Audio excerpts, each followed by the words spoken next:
Amém. Eu quero te convidar a abrir o texto bíblico de 2 aos Coríntios, capítulo 6, de 4 a 10. Sim, tá bom. Vamos lá juntos. Antes, como ministros de Deus, tornando-nos recomendáveis em tudo, na muita paciência, nas aflições, nas necessidades, nas angústias, nos açoites, nas prisões, nos tumultos, nos trabalhos, nas vigílias, nos jejuns, na pureza, na ciência, na longanimidade, na benignidade, no Espírito Santo, no amor não fingido, na palavra da verdade, no poder de Deus, pelas armas da justiça, à direita e à esquerda, por honra e por desonra, por infâmia e por boa fama, como enganadores e sendo verdadeiros, como desconhecidos, mas sendo bem conhecidos, como morrendo e eis que vivemos,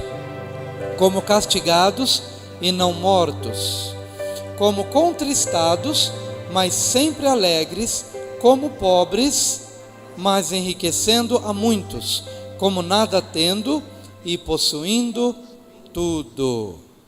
Amém. Pode se assentar, querido. O microfone tá bom para vocês? Tá estridente? Tem alguma coisa fora do lugar? Tá bom? Porque às vezes chega aqui para a gente de uma forma e para vocês de outra.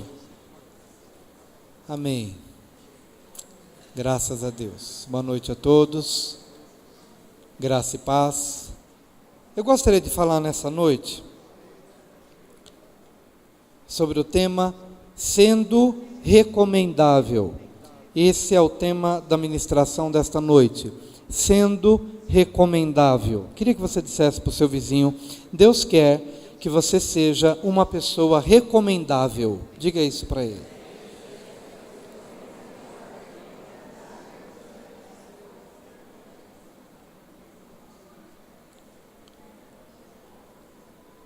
Amém. Eu não sei se você já teve a oportunidade, eu acredito que todo mundo aqui já teve, ou a grande maioria já passou pela experiência em que você precisou de um serviço de marcenaria, de pedreiro, de obra, de engenharia, na área da advocacia, na área do direito, mas por não conhecer talvez os profissionais que pudessem ser bem recomendados, você procurou um amigo e você perguntou a esse amigo: amigo, você conhece um bom marceneiro? Você conhece um bom advogado? Você conhece um bom engenheiro? E de acordo com a recomendação que você recebeu dessa pessoa de confiança, você contratou um determinado serviço, uma determinada pessoa ou não. E acredito também que você pode ter também passado pela experiência de, ao perguntar para alguém se essa pessoa conhecia, ou você apresentou um determinado nome, e essa pessoa, seu amigo, chegou para você e disse: olha, não contrata essa pessoa não, porque olha, eu já tive um problema, eu o contratei lá no passado, e tive problemas de preço, tive problemas de entrega, eu tive problema de propaganda enganosa, eu pensei que era uma coisa, ele anunciou uma coisa, e de repente foi outra. Então essa pessoa não é uma pessoa recomendável, mas eu te recomendo uma outra pessoa, porque eu já passei por uma experiência pessoal e eu acho que você vai se dar bem com tal profissional. Pois bem, hoje eu quero dizer que todos nós estamos na mira do julgamento de alguém, e todos nós temos o desafio de sermos recomendáveis. Se alguém vier a precisar da minha vida ou da sua vida, seja no âmbito profissional, ou seja no âmbito cristão, ou seja qual for o nível para o qual você é chamado a um julgamento, que você possa ser uma pessoa que aos olhos das outras pessoas seja uma pessoa de confiança, a quem ou diante de quem as pessoas possam dizer: olha, para essa pessoa eu assino embaixo, eu recomendo. Eu quero que você hoje saia daqui com um desafio no seu coração, que você saia daqui com uma determinação no seu coração. como eu sou aos olhos das pessoas que me conhecem. Se as pessoas precisarem de mim em alguma área, e especialmente como um cristão, como um conselheiro, como modelo, como uma referência, como alguém que possa inspirar alguém, como alguém que possa mostrar o caminho a uma outra pessoa, será que alguém me recomendaria? Será que eu sou uma pessoa recomendável? Quais são as circunstâncias nas quais eu sou recomendável? Quais são as situações em que eu não sou um exemplo, em que eu não sou um modelo? Que a gente possa hoje, a partir da reflexão desta noite, pensar um pouquinho acerca deste tema, e eu quero falar sobre isso, sobre 4 aspectos. Em primeiro lugar, em que situações podemos ser recomendáveis? O apóstolo Paulo, falando do seu próprio ministério, ele compartilha algumas ocasiões ou algumas situações. Repita após mim: na muita paciência, nas aflições, nas necessidades, nas angústias, nos açoites, nas prisões, nos tumultos, nos trabalhos, nas vigílias e nos jejuns. Quero falar sobre 4 aspectos onde nós somos ou podemos ser recomendáveis. Em primeiro lugar, em que situações, em que momentos da nossa vida nós podemos ser recomendáveis? E o apóstolo Paulo está compartilhando aqui situações complicadas, situações de pressão. Alguns dizem: olha, você pode contar comigo, mas quando eu não estou na TPM. Claro que não é o meu caso, né? O caso das damas, o caso das mulheres. Conta comigo, mas não conta comigo na TPM. Conta comigo, mas não conta comigo quando eu estou sob pressão. Conta comigo para toda hora, mas não pisa no meu calo. Não me contrarie. Não me prive de um direito. Conta comigo para toda hora e para todo momento, mas não conta comigo quando eu estiver naqueles dias, quando eu estiver sem paciência. Não conta comigo quando, de alguma forma, as situações não me são favoráveis. Meu querido, o grande objetivo da ministração de hoje é lhe ajudar a buscar um nível de vida, buscar um patamar de vida, buscar uma condição, seja ela de ordem espiritual, de ordem emocional, de ordem física, onde você possa ser recomendável em todas as situações da sua vida, embora não vamos negar a nossa humanidade, não vamos negar os nossos dias maus, não vamos deixar de considerar as situações de pressões que são comuns a todos nós. Mas é esse o desejo que o apóstolo Paulo está querendo compartilhar a cada um de nós. Porque ser recomendável quando eu tenho dinheiro no bolso é fácil. Conta comigo quando eu tenho dinheiro no banco. Conta comigo quando eu tenho dinheiro no bolso. Eu estou de bom humor, está fácil. Alguém me pede alguma coisa, eu tenho para dar. Mas não é nessa ocasião em que o apóstolo está se tornando recomendável. Ele busca um padrão em sua vida. Eu tenho que buscar um padrão na minha vida, e você deve buscar um padrão na sua vida, de se tornar recomendável nas situações que incidem sobre você uma determinada pressão.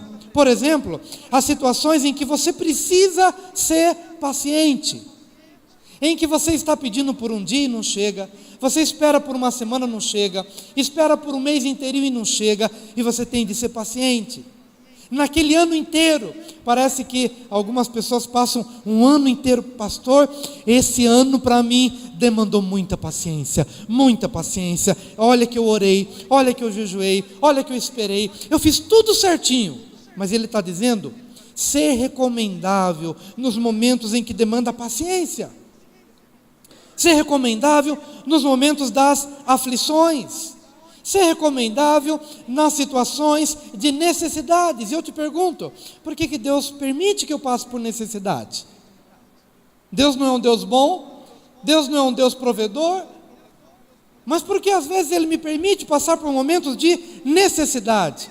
Para que eu possa aprender a ser recomendável quando eu não tenho necessidade, quando eu tenho um suprimento para todas as coisas, e que é fácil, mas Ele quer que eu me torne recomendável quando eu não tenho.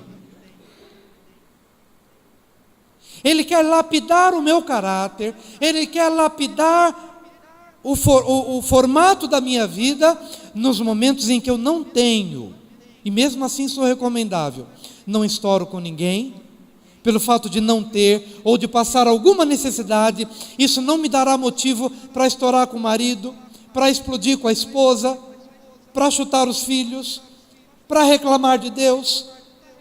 Isso não me dá o direito para reclamar do patrão, da empresa e do momento que estou vivendo. Ser recomendável nas necessidades, ser recomendável nas angústias.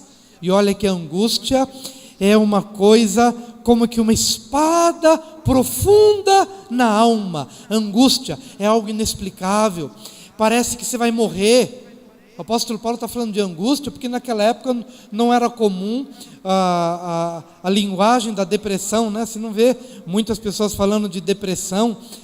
Hoje está mais em voga o discurso da depressão, mas ele está falando da angústia, a angústia. E quem passa por isso sabe o que é. E eu já passei por isso também.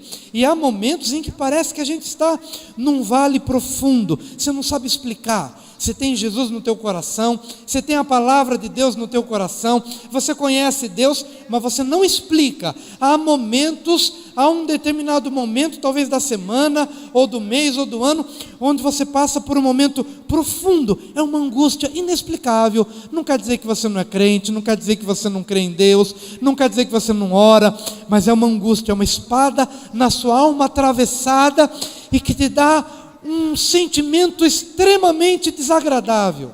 Parece que é um sentimento de morte, angústia.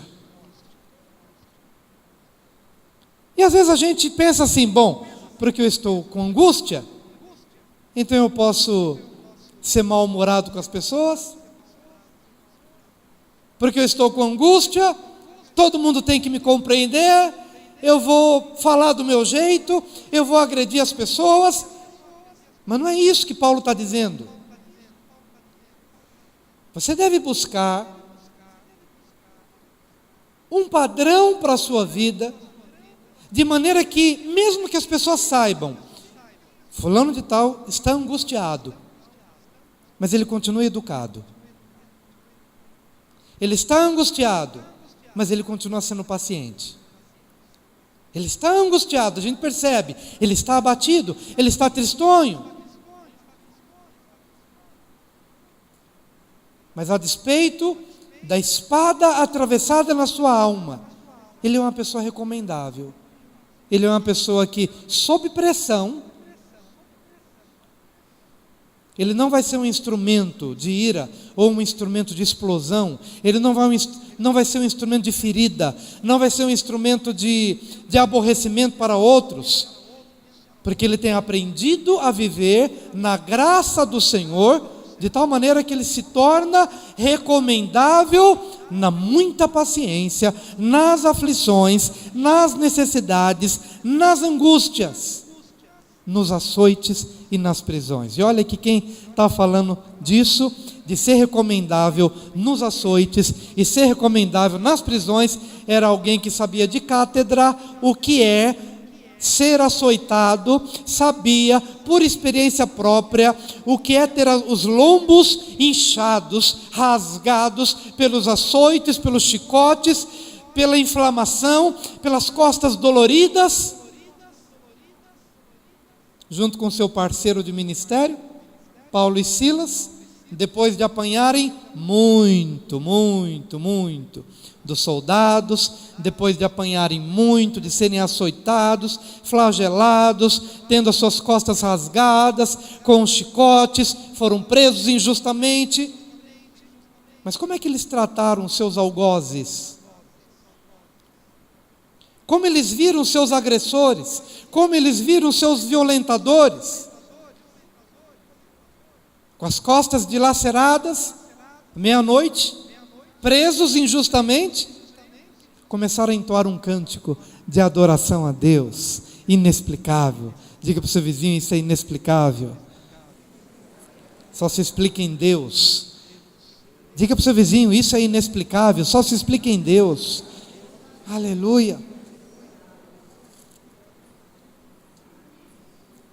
E à meia-noite, queridos, estava doendo, porque é gente, e é gente como a gente, sofrendo, as inflamações nas costas, não tinha ninguém para cuidar deles não, mas à meia-noite, presos injustamente, com as costas dilaceradas, começaram a cantar, e a louvar a Deus, e louvaram, e passaram aqueles momentos de adoração, e eis que de repente o lugar onde eles estão começa a tremer, aleluia, o lugar onde eles estavam começa a tremer, as suas algemas são quebradas, e as suas prisões são abertas, e eles têm a oportunidade de ir embora, mas quando eles pensam, vou embora, peraí, mas e o carcereiro? Como explicar para o carcereiro que nós fomos embora, não por incompetência do carcereiro, o carcereiro vai morrer, porque eles estavam debaixo de um império romano, de um império que matava o mau soldado, ou o mau carcereiro, ou que trazia um juízo muito, muito grande para esses homens. Então Paulo, não querendo prejudicar o carcereiro,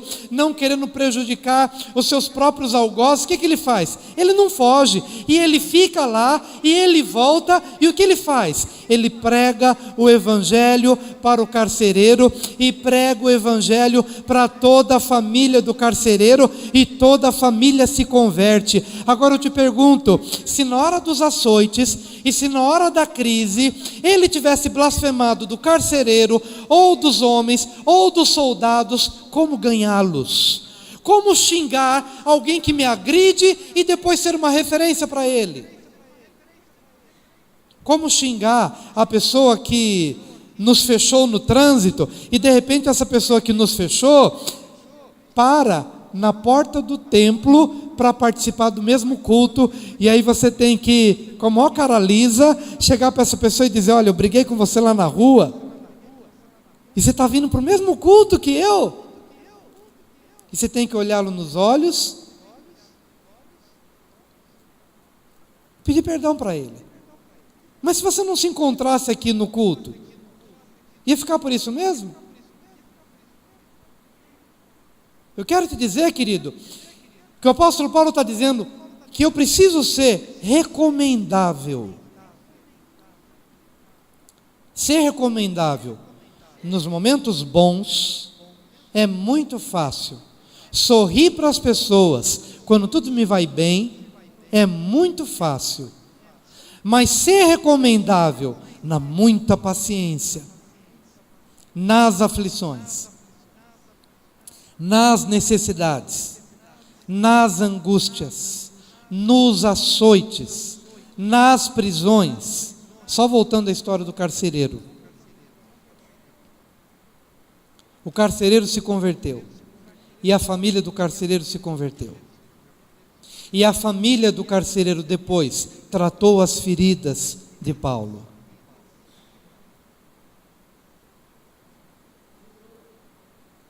Quando você é recomendável em todo momento, Deus vai levantar pessoas que curem as suas feridas. Mas se você sair por aí brigando com Deus e o mundo, você vai aniquilar os instrumentos de restauração para a sua própria vida. Cuida bem dos seus filhos, porque são eles que vão cuidar de você quando você se tornar velho. Cuide bem do seu cônjuge, porque quando seus filhos forem embora, você vai ficar só com ele.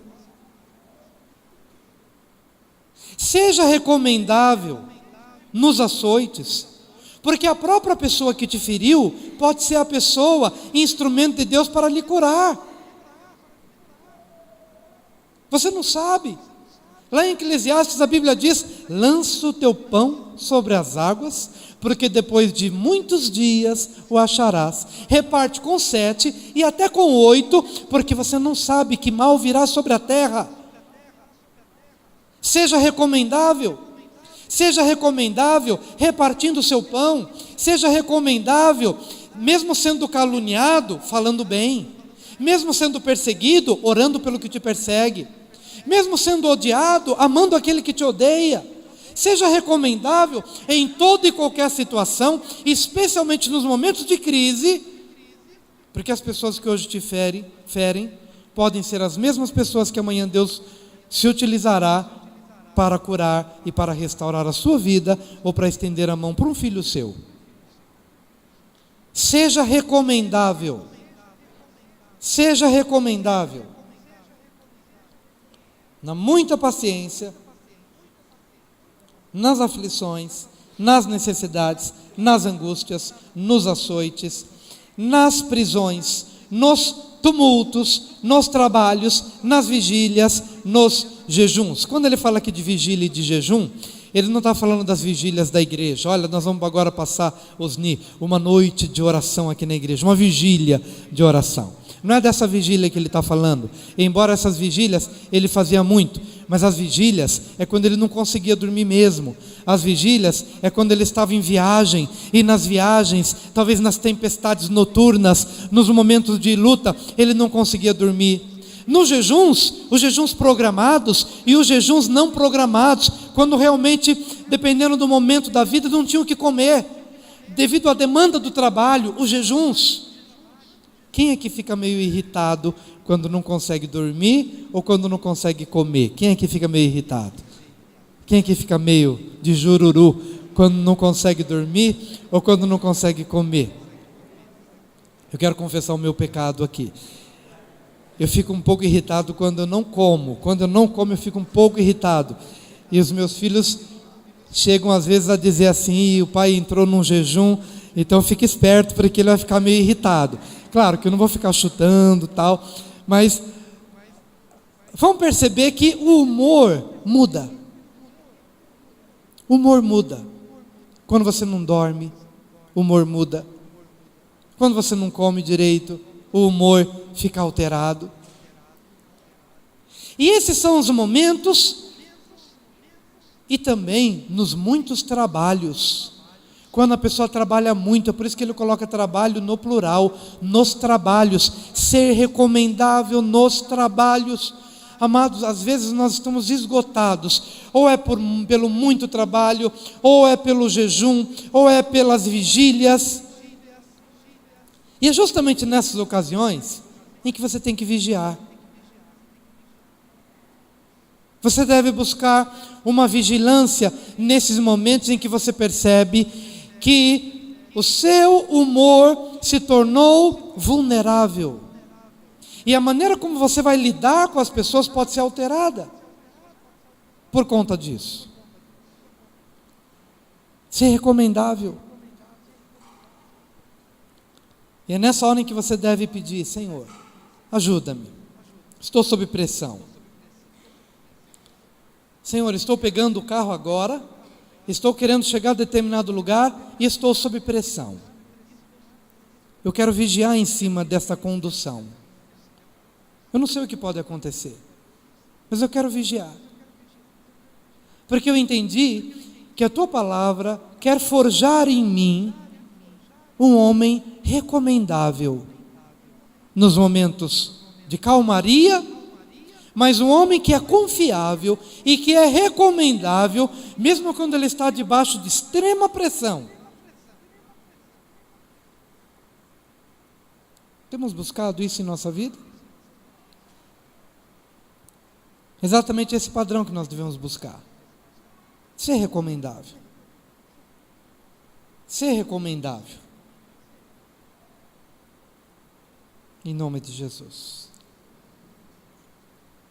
Nessas situações, em segundo lugar, quais as posturas nos tornam recomendáveis?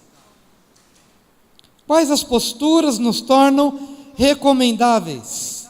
O apóstolo Paulo continua dizendo: na pureza, no conhecimento, na longanimidade, que significa longo ânimo, na benignidade, no Espírito Santo, no amor não fingido. Tudo isso que nós vamos ver aqui no segundo ponto é o que você deve aplicar no primeiro ponto. Ou seja, nos momentos que demandam paciência, nas aflições, nas necessidades, nas angústias, nos açoites, nas prisões, nos tumultos, nos trabalhos, nas vigílias e nos jejuns, o que você deve inserir, o que você deve enxertar nessas situações de crise ou de pressão. O que você deve enxertar? Você deve enxertar pureza. Está sob pressão? Seja puro. Pastor, é simples assim? Sim. No momento de pressão, quero te dizer uma coisa, querido. Nos momentos de pressão, as angústias que nós sofremos, muitas vezes, são em decorrência de problemas familiares, de problemas no trabalho, envolvendo pessoas.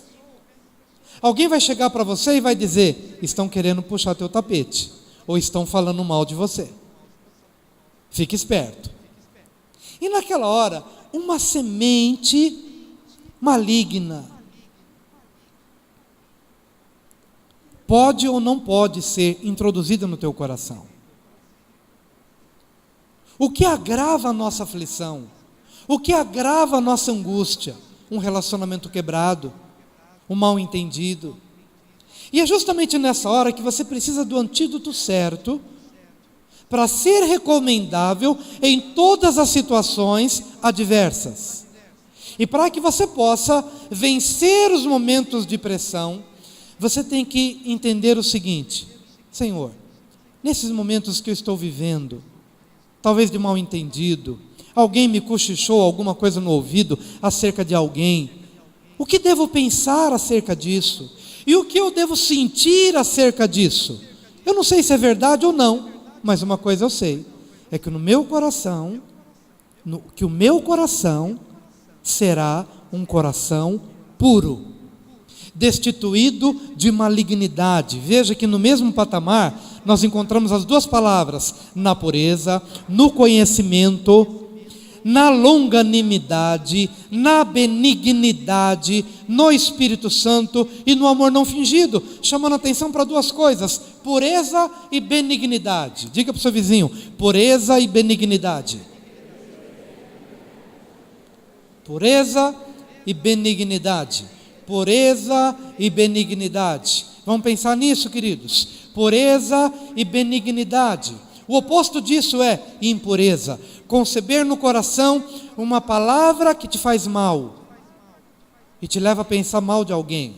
Você perdeu a pureza, já não consegue mais olhar no olho daquela pessoa, não consegue mais se relacionar com pureza de coração, porque uma semente maligna entrou e você deixou de ser benigno para com aquela pessoa e passou a ser maligno.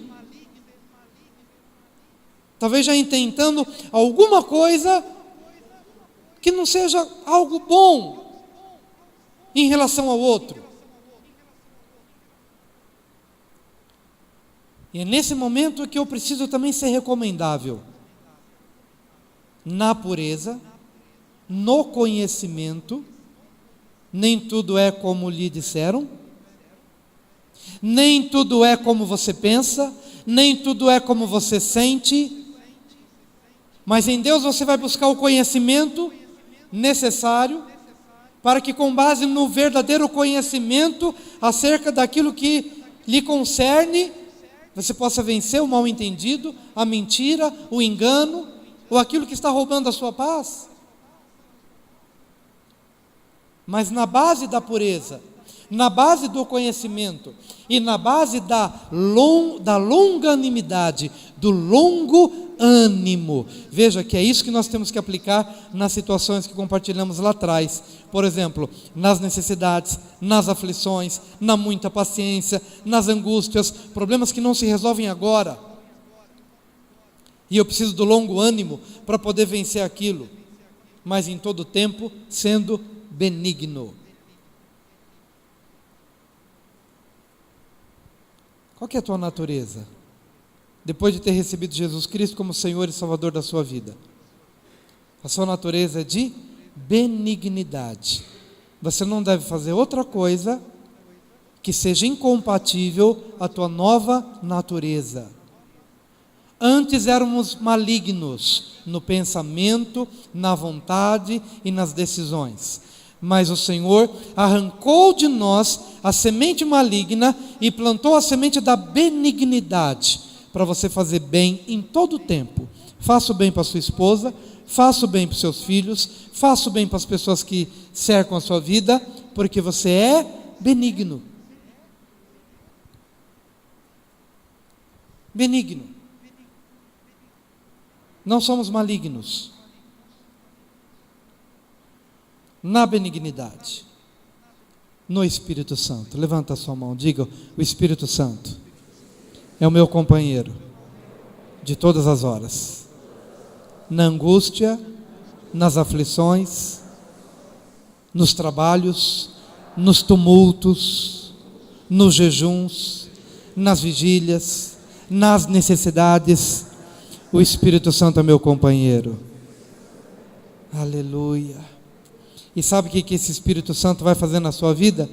Vai despertar o verdadeiro amor, porque a última palavra aqui na postura recomendar, que nos torna recomendáveis, é o amor não fingido. Olha só a combinação dessas coisas boas nas situações de pressão. Olha só que coisa linda: pureza, conhecimento, longo ânimo, benignidade, Espírito Santo e amor não fingido. Olha que coisa linda.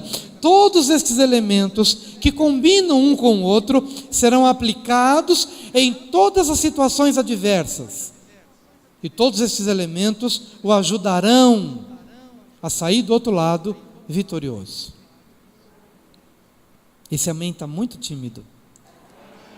Amém, de verdade. Amor não fingido. Amor não fingido.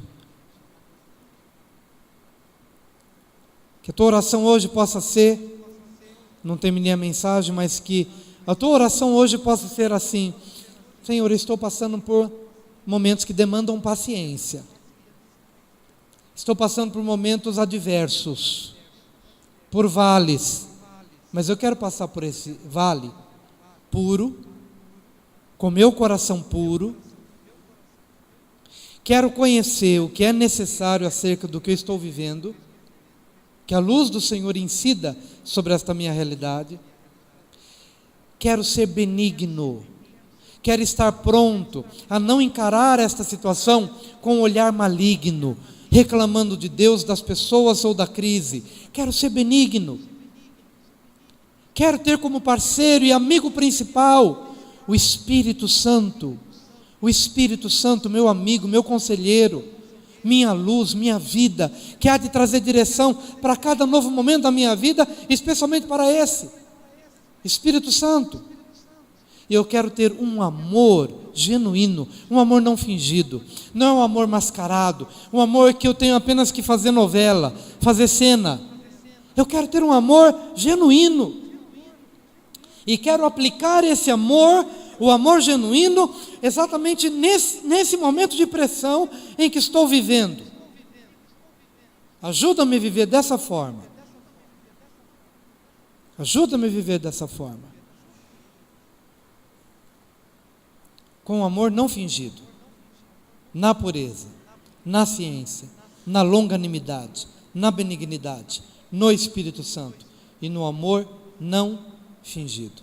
Terceira coisa que eu quero compartilhar: quais as armas que nos ajudam na luta por uma vida recomendável?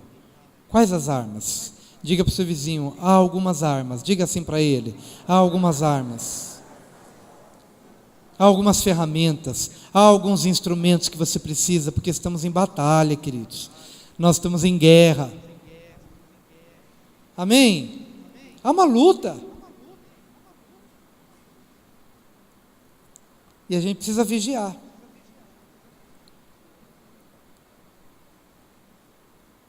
Sabe por quê, queridos? Porque o inimigo sabe exatamente qual que é o seu ponto fraco. Sabe que naquele momento você se torna vulnerável. Então ele fica te cercando para produzir uma situação de vulnerabilidade só para você cair. Para quando você cair, ele fica ali com um tridente tentando ferir a tua consciência e roubar a tua paz.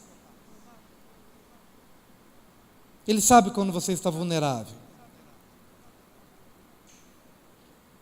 Alguns ficam mais vulneráveis quando o dinheiro está curto. Alguns ficam mais vulneráveis quando um filho está doente. Alguns se tornam mais vulneráveis quando ele é criticado por alguém.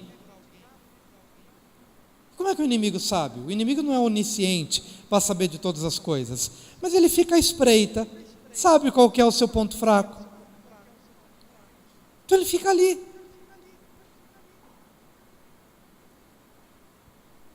E essa semana, conversando com pessoas, com líderes, homens de Deus, mulheres de Deus, mas todos nós temos os nossos pontos vulneráveis. E o inimigo fica ali rondando, porque sabe que aquela pessoa tem uma dificuldade na área do temperamento.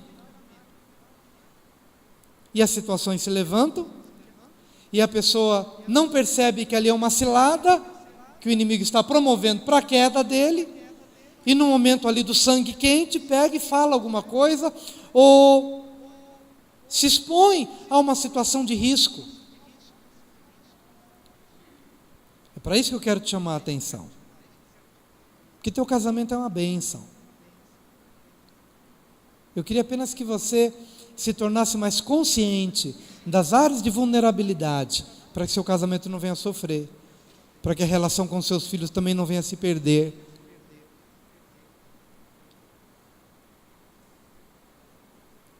Então, quais são as armas? De uma vez que nós estamos falando de batalha espiritual.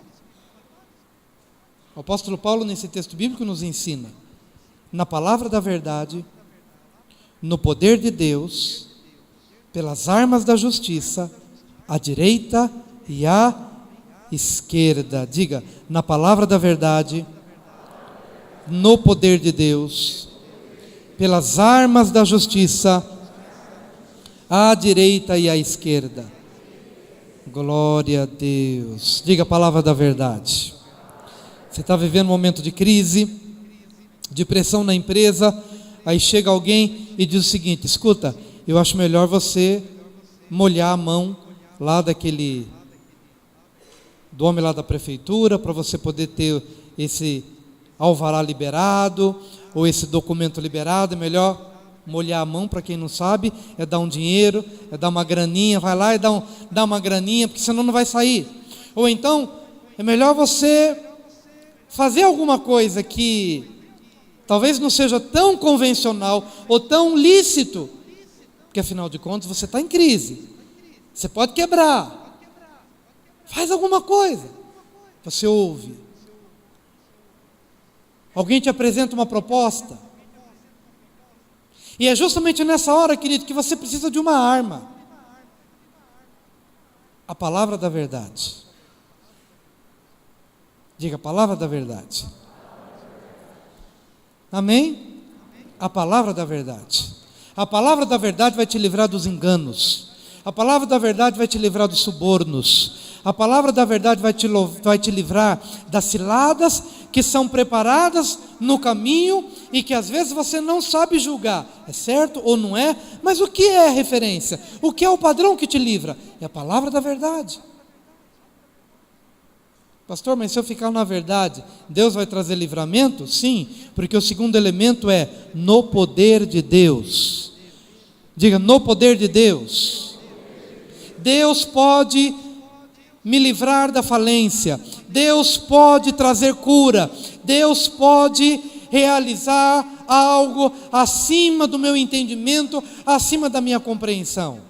E hoje de manhã estava compartilhando com alegria, com muita alegria em meu coração, porque aqui em Ribeirão Preto nós temos tido a oportunidade de ficar mais tempo na cidade. Nós nunca ficamos tantos anos numa igreja só, como nós ficamos aqui mais de 12 anos. Primeiro ministério ficamos 2 anos, no segundo 5 anos, no terceiro mais 5 anos, e quando nós chegamos 5 anos aqui, a gente ficou pensando, será que está na hora de ir embora? Mas não, Deus nos plantou aqui, e temos desejo de ficar aqui, se Ele quiser que a gente fique, senão Ele nos levará. Mas o que eu quero dizer é que no decorrer desses anos, Deus nos deu mais tempo para ver Isso que a gente está pregando na vida das pessoas, de muitos, diante de quem eu estou agora. Alguns chegaram talvez no gabinete pastoral dizendo: pastor, eu estou quebrado. Pastor, não há saída para a minha empresa. Pastor, eu estou sendo talvez tentado a fazer isso, o que o senhor acha? E a palavra qual foi? Fica na palavra. Porque o poder de Deus vai te livrar desta situação. Fica na palavra. As armas que você tem são as armas da justiça, à direita e à esquerda. O mundo concorre contra a palavra, dizendo: faz alguma coisa de acordo com o que esse mundo prega, mente, ou rouba, ou suborna, faz alguma coisa, toma o que não é teu. Mas a Bíblia nos mostra um caminho. Onde eu devo ser recomendável? Ou quais as armas que me ajudarão a ser recomendável na hora da crise? A arma da palavra da verdade, a arma do poder de Deus e as armas da justiça, à direita e à esquerda. E como eu estava dizendo, muitas pessoas, ou algumas pessoas, cujo histórico nos foi passado, e eles obedeceram, e eles ficaram firmes, e nós dissemos: olha, Deus trará livramento, apenas não abra mão dos princípios de Deus, não abra mão dos valores de Deus, fica firme. Palavra da verdade. E o que veio em decorrência disso? O poder de Deus. Que alegria poder, ao longo destes anos, então destes 12 anos, poder olhar para as mesmas pessoas outrora aflitas, angustiadas, sem direção e sem resposta dos homens, sem resposta de ninguém, mas se mantiveram firmes na palavra da verdade, no poder de Deus, nas armas da justiça, à direita e à esquerda. E como estão hoje? Salvos. Como estão hoje? Deus trouxe livramento. Deus abriu porta onde não parecia haver uma. Deus trouxe livramento, Deus trouxe direcionamento, Deus mostrou o caminho. É isso, queridos, que a palavra de Deus está nos ensinando. Ser recomendável. Ser recomendável. Em todo o tempo, especialmente nos momentos de pressão. Tendo a postura certa, a postura da pureza, do conhecimento, da longanimidade, da benignidade. Sendo benigno, mesmo para com aquele que te faz mal, que fala mal de você pelas costas, ou que procura a tua queda. Seja benigno e não se torne refém da amargura por causa da crítica ou da perseguição dessa pessoa. Seja benigno no Espírito Santo e no amor não fingido. Quais as armas? A palavra da verdade, o poder de Deus e as armas da justiça, à direita e à esquerda.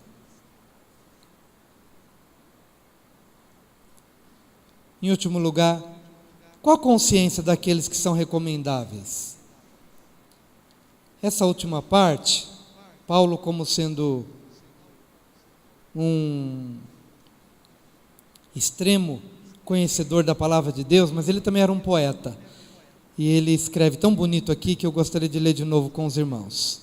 Por honra e por desonra, por infâmia e por boa fama, como enganadores e sendo verdadeiros, como desconhecidos, mas sendo bem conhecidos, como morrendo, e eis que vivemos, como castigados, mas não mortos, como contristados, mas sempre alegres, como pobres, mas enriquecendo a muitos, como nada tendo e possuindo tudo. Poeta, né? Como é que ele vivia? Na simplicidade em que ele vivia, muitos o julgavam pela aparência, pelo sofrimento que ele vivia, os castigos, os açoites. Muita gente o julgava dizendo: é esse Deus que você está pregando?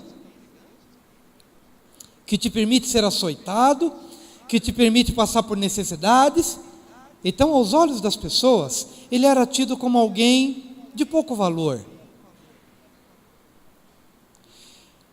Mas a despeito da forma como o mundo o via, ele também era recomendável pela sua própria consciência. Porque há determinados momentos na sua vida que você não vai ser aplaudido, que você não vai ser reconhecido, que você não vai ser elogiado, que as pessoas vão lhe julgar pela sua aparência, vão lhe julgar talvez pela sua crise, vão lhe julgar pelo seu momento mau. Você não é crente? Como é que você ficou desempregado? Você é crente? Como é que Deus permitiu que morresse alguém da sua família? Você não é crente? Você não prega um Deus de poder? Não é isso que muitas vezes falam? Há determinados momentos da vida em que nós não seremos compreendidos, nem aplaudidos, nem elogiados, nem honrados, porque as pessoas nos julgarão pelo exterior, ou talvez pelo momento que eu estou vivendo. E a única coisa que vai te sustentar é a sua consciência. A única coisa. Claro, para não dizer que é Deus que te sustenta, não preciso nem dizer que é Deus que te sustenta, que é o Espírito Santo, mas no âmbito humano, a única coisa que vai te sustentar é a sua consciência. Muitos diziam: escuta, mas você é pobre, você não tem nada para dar para as pessoas. E ele dizia: como pobre sim, mas enriquecendo a muitos. Você olha para mim materialmente falando, ele dizendo, você não vai ver bens, você não vai ver nada que possa chamar a atenção. Mas eu tenho procurado viver de tal maneira que a minha vida pobre, materialmente falando, não represente a riqueza do Evangelho que eu anuncio e que faz de você uma pessoa rica, que faz de você uma pessoa melhor, que faz de você uma pessoa mais feliz, que faz de você uma pessoa eterna, faz de você uma pessoa que se desliga, que se desvincula deste mundo presente para se conectar ao mundo eterno. Por isso que aos olhos do mundo somos pobres, mas a nossa vida tem enriquecido a muitos. Que alegria, queridos, quando a gente desenvolve esse trabalho. Eu, como pastor, posso dizer que sou muito feliz sendo pastor. Olho para minha esposa, fico muito feliz pelo trabalho que ela desenvolve, cada aconselhamento que a gente pode passar para alguém, ou cada pregação, ou cada ensino, ou cada coisa que a gente possa trazer, e a pessoa vai embora, mas ela vai embora feliz, ela vai embora com algo a mais, ela vai embora com uma esperança para viver melhor. E a gente fica pensando, puxa, interessante, uma palavra que saiu da gente talvez tenha mudado o curso dessa pessoa. Por isso, era o que o apóstolo Paulo sentia. Aos olhos dos homens, somos pobres, porém, temos enriquecido a muitos. Para alguns, não passamos de enganadores, mas somos verdadeiros. Como que castigados, sofrendo os embates da vida, mas não estamos mortos, estamos compartilhando vida. Talvez você não tenha esse reconhecimento do mundo ou das pessoas, mas você precisa caminhar de maneira que a sua própria consciência lhe recomende. Ser recomendado pela sua própria consciência, principalmente quando o reconhecimento externo não vier, para que você não se veja desiludido e desmotivado a continuar caminhando essa jornada. Em nome do Senhor Jesus. Eu quero lhe convidar a vir aqui à frente para orar com você.